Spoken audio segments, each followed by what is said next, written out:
The first time I saw Oliver name trending on Twitter, I had no idea who he was. Oliver Savage is unstoppable, the king of viral content, everyone was talking about him.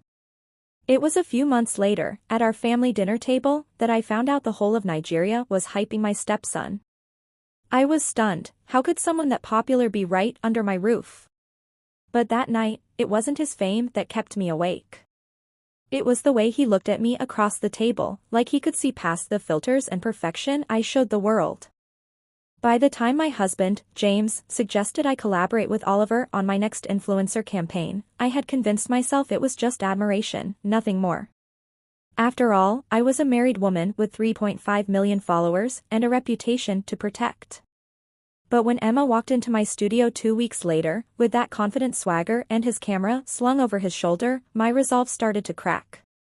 "Let's make magic," he said, his voice low and smooth, and somehow I knew he wasn't just talking about content creation. The first week of working with Oliver was nothing short of electric. He was full of creative ideas, and his energy was contagious. Every time he laughed, the whole room seemed to light up.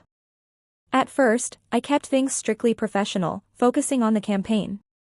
But Oliver had a way of breaking down walls without even trying. "James," he said one afternoon as we were reviewing some shots, "why do you always play it safe with your content? You have so much more to offer." I frowned, unsure whether to feel flattered or offended. "Safe? My brand is built on class and elegance. What's wrong with that?" He leaned back in his chair, a mischievous smile playing on his lips. "Nothing, but I think the real you is way more interesting than the perfect version you show the world." I opened my mouth to respond, but stopped.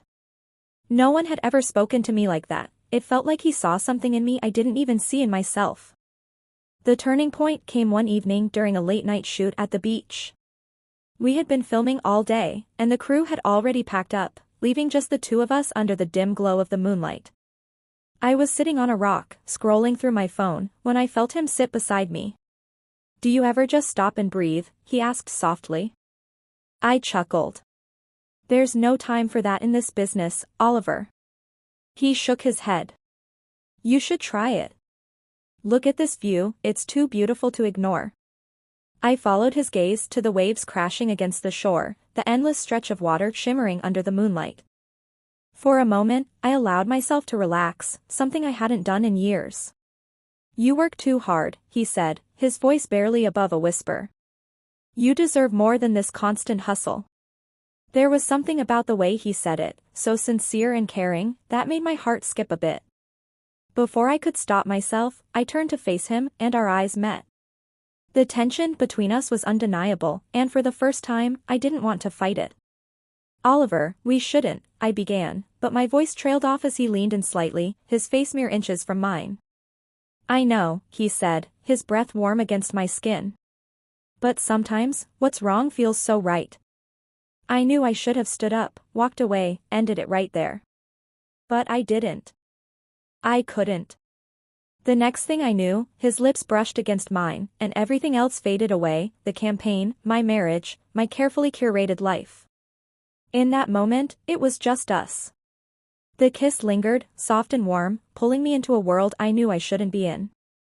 When it ended, we both sat there in silence, the sound of the waves crashing in the background.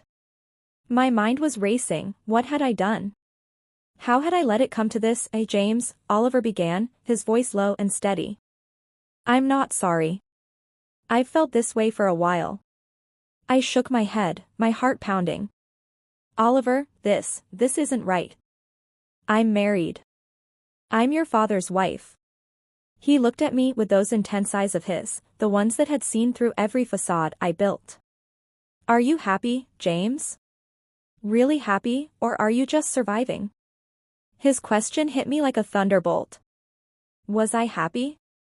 I had a massive following, a successful career, and a husband who provided everything I could ever need. But deep down, I knew the answer. No, I wasn't happy.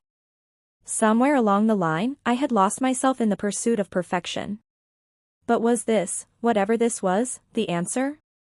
I stared at Oliver, a young man full of passion and fire, someone who had made me feel alive again. But at what cost? We can't do this, I said finally, my voice trembling. It's not fair to anyone, not to James, not to you, and not to me. He reached for my hand, but I pulled away. I'll always care about you, Oliver, I said, tears welling up in my eyes. But this has to stop. The days that followed were some of the hardest of my life. I threw myself into work, determined to put distance between us. Oliver was professional, but I could see the hurt in his eyes. It wasn't easy for either of us, but it was necessary. One evening, as I sat alone in my office, I thought about everything that had happened. I had come so close to losing myself, to let a moment of weakness destroy everything I had built. And while I would always cherish the way Oliver made me feel, I knew I had made the right choice. To every woman reading this, let me say this: life will test you in ways you can't imagine. There will be moments when you feel lost, when you're tempted to reach for something or someone that seems to offer a way out. But before you do, ask yourself if it's worth it. Sometimes, what feels like freedom is just another form of captivity. Find your happiness, but never at the expense of your integrity or the people who trust you. As for me, I'm still finding my way. But one thing is clear: I will never let anyone or anything make me forget who I am again.